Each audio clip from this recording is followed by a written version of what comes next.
अगर हम देखेंगे वाइन में 15% के आसपास अल्कोहल होता है, 15 to 20% के आसपास। यानी कि अगर आप नशे के लिए अल्कोहल पी रहे हैं कि हाँ भाई हमने तो पी लिया, अब हमें भंड होना है, सुबह 10 बजे से पहले हमारा आँख नहीं खुलना चाहिए, फिर वाइन आपके लिए सही ऑप्शन है। वाइन एक प्रीमियम कैटेगरी में आता है। वाइन लोग किस लिए पीते हैं? एंजॉयमेंट करने के लिए कि हाँ एक पार्टी में गए हैं, हम एंजॉय कर रहे हैं। लेकिन इंडिया में अगर हम देखेंगे, इंडिया में लोगों के पास उतना ज़्यादा डिस्पोजेबल इनकम नहीं है, उतना ज़्यादा पैसा इंडिया के पास नहीं है। इंडिया का एवरेज इनकम अगर हम देखेंगे $2500 पर ईयर के आसपास है। तो इतने में लग्जरी कहाँ से है? तो 12 दिसंबर यानी कि कल से इंडिया का लार्जेस्ट वाइन मैन्युफैक्चर कंपनी सूला का IPO आने वाला है। और इसमें आप में से बहुत सारे लोग शायद इन्वेस्ट करना चाहते होंगे, पर क्या इस IPO में इन्वेस्ट करना चाहिए, हाँ या ना? ऊपर से इस IPO में अगर हम इन्वेस्ट करेंगे तो इसका क्या प्रो है, क्या कौन है, और मेरे ओपिनियन में क्या IPO में इन्वेस्ट करना चाहिए या फिर नहीं, बहुत कुछ जानने को मिलेगा। और सबसे बड़ा बात यहाँ पे आपको मैं सिर्फ ये नहीं बताने वाला कि कंपनी इस साल में एस्टेब्लिश हुआ था, ये है वो है, ये है फाइनेंशियल्स, बिल्कुल नहीं। मैं आपको बिल्कुल प्रैक्टिकल रीजन बताऊंगा कि इसके पीछे हमें क्यों बाई करना चाहिए और क्यों नहीं बाई करना चाहिए, जो आपको अभी तक जितने भी सूला के ऊपर अपने वीडियोस देखे होंगे किसी में नहीं बताया होगा। तो वीडियो के नीचे जरूर देखना। तो देखो, सबसे पहले बात करते हैं सूला वाइन की। ये कंपनी एस्टेब्लिश हुआ था 2003 के अंदर, और 2003 के अंदर एस्टेब्लिश होने के बाद ये कंपनी मेन 2 सेगमेंट पे काम करता है। 2 सेगमेंट कैसे? मैंने तो अभी बोला कि ये वाइन बनाता है। तो देखो, वाइन पहला सेगमेंट है, दूसरा है इसका टूरिज्म बेस्ड वाइन। अब टूरिज्म बेस्ड वाइन क्या होता है? वाइन कहीं ना कहीं पे तो मैन्युफैक्चर होता है। वाइन जो है वो ग्रेप्स के थ्रू मैन्युफैक्चर होता है, यानी कि ग्रेप्स को फर्मेंटेड करके उसके बाद उससे वाइन बनाया जाता है। तो इसीलिए वाइन जब मैन्युफैक्चर होता है तो वाइन का डिस्टिलेशन प्रोसेस होता है, उसका फर्मेंटेशन प्रोसेस होता है। ये सब प्रोसेस को दिखाने के लिए कंपनी अलग से पैसा चार्ज करता है।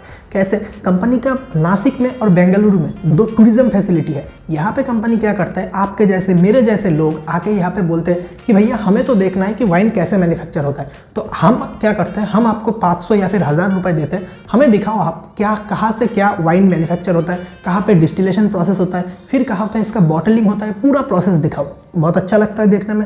तो कंपनी बोलता है ठीक है, आप हमें ये 1000 रुपये दे दो, हम आपको दिखा देंगे। तो जो मैंने देखा कंपनी के साइड में जाके, अगर आप यहाँ पे जाके एक रात रह के वहाँ का जो पूरा प्रोसेस है वहाँ पे रह के पूरा एंजॉय करके आना चाहते हो, तो कंपनी एक रात का लेता है लगभग 8 से 10 हज़ार रुपये। यानी कि एक 5 स्टार रिसोर्ट जैसा कंपनी ने बना के रखा है। वहाँ पे आपको एक बढ़िया अपॉर्चुनिटी मिल जाएगा, जाके देखो कंपनी कैसे काम कर रहा है, क्या काम कर रहा है, ऊपर से थोड़ा बहुत वाइन टेस्ट भी करके आ जाओ। एक बहुत बढ़िया बिजनेस है, क्योंकि इस बिज़नेस के बारे में ये वेस्टर्न कंट्रीज़ में बहुत ज़्यादा चलता है, इंडिया में बिल्कुल भी नहीं चलता। क्योंकि देखो, वाइन से बिजनेस आ रहा है, वाइन सेल करके हमें पैसा आ रहा है, ये तो सही है, लेकिन उसके ऊपर वाइन से हम वाइन बना कैसे रहे ये दिखा के भी पैसा लेना, ये कंपनी का एक मैनेजमेंट का एक विजन नज़र आता है हमें, जो कि एक पॉजिटिव पॉइंट है। अगर हम कुछ नंबर्स की बात करें तो अभी के टाइम पे कंपनी के पास 23,000 के आसपास सेल्स पॉइंट है, जिसमें से 13,000 जो है रिटेल आउटलेट्स है, यानी कि जहाँ से आप और हम जाके खरीद सकते हैं।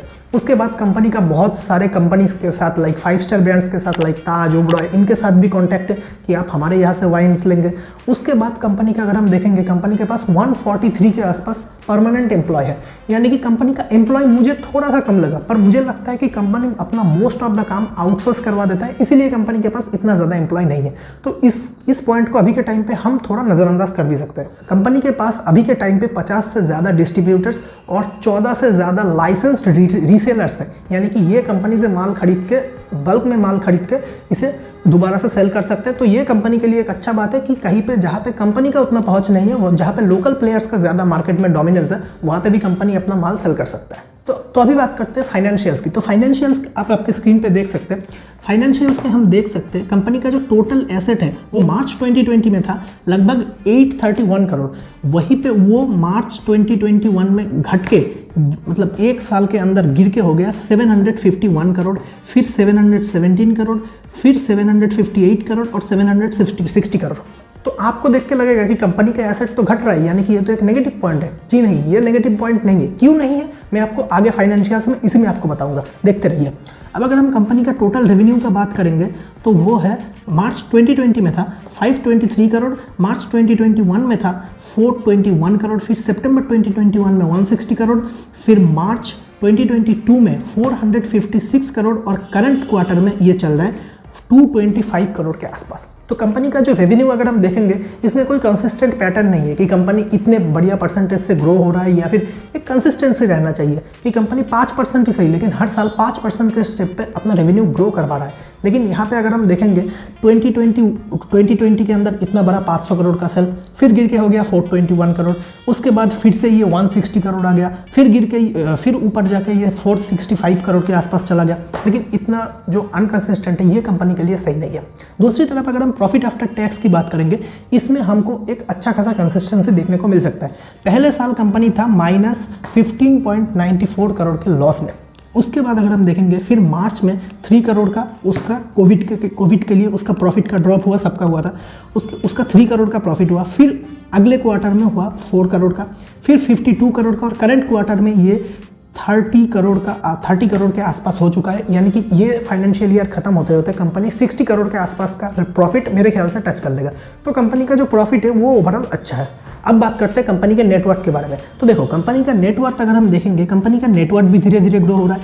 यहाँ पे 299 करोड़ के आसपास मार्च 2020 में था, और अभी के टाइम पे ये देखेंगे 304 करोड़, फिर 344 करोड़, फिर 395 करोड़, और करंट टाइम पे 449 करोड़। अब आते हैं मेन काम पे, जो कि है टोटल बोरोइंग। कंपनी के ऊपर कितना डेट है। यहाँ पे अगर आप देखेंगे कंपनी का डेट कंसिस्टेंटली टाइम के साथ डिक्रीज होता गया है। इसी के लिए कंपनी का जो टोटल एसेट है इसका नीचे जा रहा है। यानी कि कंपनी अपने पैसों से ये कंपनी अपना डेट क्लियर कर रहा है। ये बहुत अच्छा बात है। देखिए कंपनी का मार्च 2020 में जो डेट था वो था 368 करोड़ के आसपास। उसके अगले क्वार्टर में, मतलब क्वार्टर टू क्वार्टर अगर हम बात करें, मार्च 2021 में ये गिर के हो गया 301 करोड़, फिर 262 करोड़, फिर 228, फिर 214 करोड़। यानी कि कंपनी अपना जो पैसा है, मान लो आपने 100 रुपये का डेट लेके रखा है, उसके ऊपर आपको 10% का इंटरेस्ट देना है। तो अगर आप 20 रुपये प्रॉफिट कर रहे हो तो आपका 10 रुपये तो इंटरेस्ट पे ही चला जा रहा है। लेकिन वहीं पे अगर आप 20 रुपये प्रॉफिट कमा रहे हो, 10 रुपये इंटरेस्ट भी दे रहे हो, और साथ में साथ आप 5 रुपये से अपना डेट भी क्लियर कर रहे हो, तो अगले साल आपका जो 95 रुपीज़ डेट बचा रहेगा उसके ऊपर आपको 10% देना पड़ेगा। यानी कि कंपनी अपना डेट बहुत अच्छे से मैनेज कर रहा है। कंपनी एक डेट फ्री कंपनी बनने की तरफ बढ़ रहा है। ये एक बहुत पॉजिटिव साइन होता है कंपनी के लिए। उसी तरफ अगर हम कंपनी का कब से आईपीओ शुरू होने वाला है ये देखेंगे, तो 12 दिसंबर 2020 से कंपनी का आईपीओ शुरू होने वाला है। 14 दिसंबर 2020 तक ये आईपीओ ओपन रहेगा।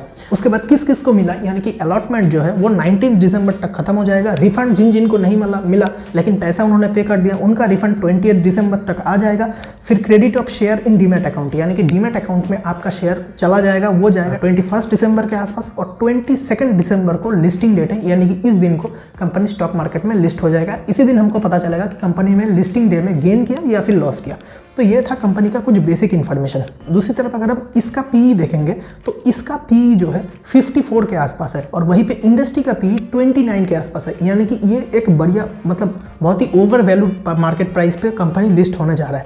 दूसरी तरफ अगर हम इसका सबसे बड़ा कंपटीटर जो कि है, हालांकि इसका कोई डायरेक्ट कंपटीशन नहीं है, वो मैं क्यों आगे आपको बताऊंगा। तो देखो अभी के टाइम पे इसका जो सबसे बड़ा कंपटीटर है जो है यूनाइटेड स्पिरिट्स, जो ब्लैक डॉग ये सब बनाता है। तो यूनाइटेड स्पिरिट्स का अगर हम टोटल रेवेन्यू देखेंगे तो वो है 9,750 करोड़, और उसका पीई है 61। उसके हिसाब से ये आपको 54 का पी, रेवेन्यू 456 करोड़, ये आपको बहुत ज़्यादा नहीं लग रहा? तो यही है, क्योंकि मेरे ख्याल से ये इंडस्ट्री पी से भी ज़्यादा है। इसका जो कंपटीटर है उसका अगर हम रेवेन्यू देखेंगे तो इससे रेवेन्यू के मामले में बहुत ज़्यादा है, यानी कि लगभग 20-22 गुना के आसपास है। उसके हिसाब से इसका पी उतना ज़्यादा जस्टिफाई नहीं करता। ये अगर 54 की जगह 40 या फिर 35 के आसपास होता तो मेरे ख्याल से ये सही पी होता इसके लिए। और दूसरा सबसे जो मेरे ख्याल से मेन जो मुझे नेगेटिव पॉइंट लग रहा है वो है कंपनी यहाँ पे कोई फ्रेश शेयर इशू नहीं कर रहा है, यानी कि ये फ्रेश आईपीओ नहीं है। यहाँ पे जो एग्जिस्टिंग प्रोमोटर्स है वो अपना शेयर ऑफलोड करना चाह रहे हैं। उनका शेयर मेरे ख्याल से 28% के आसपास है, 28.44% के आसपास है, और वहीं पे इस आईपीओ के बाद उनका शेयर हो जाएगा 27.33% के आसपास। यानी कि प्रोमोटर्स अपना शेयर खुद सेल करके पैसा ले रहा है, यानी कि ये पैसा कंपनी के पास नहीं जाएगा, प्रोमोटर्स के पास जाएगा। तो यहाँ पे आप खुद सोच के देखिए, कल को अगर टीसीएस ने, टाटा सन्स ने अपना जो हिस्सेदारी है वो 10% से या फिर 5% से गिरा दिया, तो क्या हमारा आपका उसके ऊपर भरोसा रहेगा? कि कंपनी के प्रोमोटर्स को ही अपने कंपनी के ऊपर भरोसा नहीं है, फिर हम कैसे भरोसा कर पाएंगे भाई? तो यही मेरा पॉइंट है कि कंपनी को अगर पैसे का इतना ही ज़रूरत है तो कंपनी फ्रेश शेयर इशू कर दे, लेकिन नहीं, यहाँ पे कंपनी के पास कोई पैसा नहीं जा रहा। पैसा जा रहा है मेन प्रोमोटर्स के पास, जो इस कंपनी से अपना शेयर सेल करके अपना हिस्सेदारी कम करना चाह रहे हैं। तो ये तो हो गया बिल्कुल बेसिक पॉइंट्स की बात, जो आपको हर वीडियो में लगभग मिल ही जाएगा। तो मैं आपको अभी कुछ ऐसा बताने वाला हूँ। देखो, ये जो सूला कंपनी है ये वाइन में नंबर 1 है, लेकिन अगर हम देखेंगे वाइन, विस्की, वोडका, रम, बियर, ये सब अलग अलग बेवरेजेस है अल्कोहलिक कैटेगरी में। और अभी के टाइम पे इंडिया में सबसे ज़्यादा अगर कोई बेवरेज कंज्यूम किया जाता है उसमें से टॉप 5 में कहीं पे भी वाइन का नामो निशान नहीं है। टॉप 5 में वोडका आता है, बियर आता है, फिर विस्की आता है, फिर रम आता है जो ओल्ड मॉन्क होता है। ये सब सबसे ज़्यादा कंज्यूम्ड बेवरेज होता है। आप खुद सोच के बताइए, अगर आप कभी भी ये मतलब अल्कोहलिक बेवरेज कंज्यूम करते हैं तो आपने कितनी बार वाइन पिया है और कितनी बार आपने whisky, rum, whisky in the sense जो रॉयल स्टैग होता है, फिर सिग्नेचर होता है, ये सब कितनी बार आपने पिया है और उसके बाद ये आपने कितनी बार किया है। दूसरा बात, अगर हम देखेंगे वाइन में 15% के आसपास अल्कोहल होता है, 15 to 20% के आसपास। यानी कि अगर आप नशे के लिए अल्कोहल पी रहे हैं कि हाँ भाई हमने तो पी लिया, अब हमें भंड होना है, सुबह 10 बजे से पहले हमारा आँख नहीं खुलना चाहिए, फिर वाइन आपके लिए सही ऑप्शन नहीं है। इसीलिए वाइन का कल्चर अभी भी इंडिया में डेवलप नहीं हुआ है। तीसरा, वाइन एक प्रीमियम कैटेगरी में आता है। वाइन लोग किस लिए पीते हैं? एंजॉयमेंट करने के लिए कि हाँ एक पार्टी में गए हैं, हम एंजॉय कर रहे हैं। लेकिन इंडिया में अगर हम देखेंगे, इंडिया में लोगों के पास उतना ज़्यादा डिस्पोजेबल इनकम नहीं है, उतना ज़्यादा पैसा इंडिया के पास नहीं है। इंडिया के एवरेज इनकम अगर हम देखेंगे $2500 पर ईयर के आसपास है, तो इतने में लग्जरी कहाँ से आएगा? तो इसीलिए लोग क्या करते हैं, विस्की लेते हैं, उसके बाद वोडका लेते हैं। इन सब में अल्कोहल परसेंटेज वाइन के मुकाबले बहुत ज़्यादा है। अगर हम विस्की में देखेंगे तो 42% से शुरू होता है अल्कोहल परसेंटेज, रम में भी सेम 42% के आसपास से शुरू होता है। तो इसीलिए हमें समझना पड़ेगा कि इंडिया में वाइन कल्चर अभी भी उतना डेवलप नहीं है। वेस्टर्न कंट्रीज़ में ये वाइन कल्चर बहुत ही अच्छे से चलता है। वहाँ पे पार्टी कर रहे हैं आप, वहाँ पे वाइन एक रेगुलर, हम जैसे चाय पीते हैं वहाँ पे बच्चा भी ऐसे वाइन पी सकता है। वाइन वो लोग बहुत लिमिटेड अमाउंट में कंज्यूम करते हैं, लेकिन हमारा यहाँ पे क्या, बोतल खुला तो वो उसी टाइम खत्म होना है, लेकिन वाइन ऐसे काम नहीं करता। इसलिए इंडिया में वाइन का कल्चर अभी तक मेरे ख्याल से नहीं आया। लेकिन हाँ, जैसे जैसे इंडिया का इकोनॉमी ग्रो होगा, इंडिया में डिस्पोजेबल इनकम ग्रो होगा, तो उस हिसाब से इंडिया का इकोनॉमी और वाइन का कल्चर भी ग्रो होगा।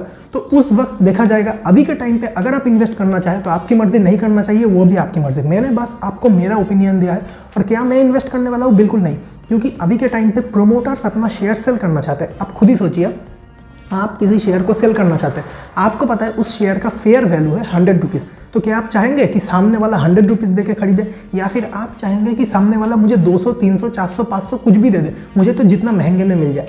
तो यहाँ पे वही हो रहा है, प्रोमोटर्स अपने शेयर सेल कर रहे हैं और उनके ख्याल से हमें जितना पैसा मिले उतना हमारे लिए बढ़िया है। तो इसीलिए इस IPO से मेरे ख्याल से हमें दूर रहना है। PE बहुत हाई है, इंडिया में वाइन कल्चर अभी तक डेवलप नहीं हुआ है, और तो और कंपनी के जो प्रोमोटर्स है उनका खुद का कंपनी में उतना ज़्यादा भरोसा नहीं है। तो मैं तो इन्वेस्ट नहीं करने वाला। आप इन्वेस्ट करने वाले हो कि नहीं, ये मुझे ज़रूर बताना। बाय द वे, ये कोई बाय सेल रिकमेंडेशन नहीं था। आप चाहे तो इन्वेस्ट कर सकते हैं, नहीं चाहे तो नहीं कर सकते हैं। ये टोटली आपके ऊपर डिपेंड करता है। मेरा काम था आपको इन्फॉर्म करना, वो मैंने कर दिया। तो वीडियो अच्छा लगा तो वीडियो को लाइक कर देना, नहीं लगा तो कोई बात नहीं, एक डिसलाइक कर देना। और मैं मिलता हूँ आपको नेक्स्ट वीडियो में। तब तक के लिए थैंक्स फॉर वॉचिंग।